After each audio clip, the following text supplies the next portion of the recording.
Last week, 27 Americans were murdered in yet another shooting spree. 20 of those killed were children.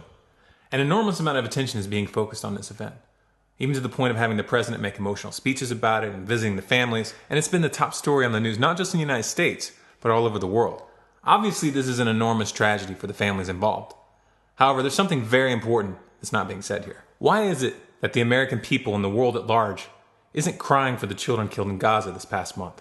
Why is it that the women and children being killed by Obama's ongoing drone strikes aren't being talked about in the mainstream media? Why is it that the US military was able to kill over 1 million civilians in Iraq and hundreds of thousands in Afghanistan without any outrage from the Western world? How many brown-skinned people have to die in order to merit front-page news?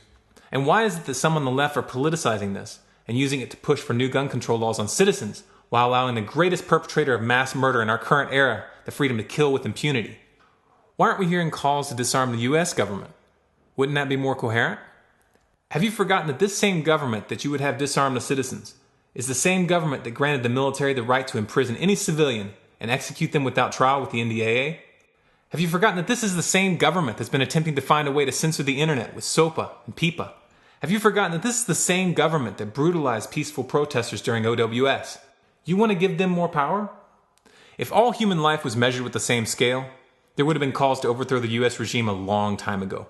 If all human life was measured with the same scale, European governments would have imposed sanctions on the US and cut off all financial ties. If all human life was measured on the same scale, you would have understood that you have a moral responsibility to stop funding those war crimes with your taxes.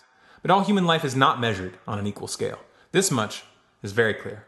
And until that changes, any talk of legal reforms is an exercise in absurdity.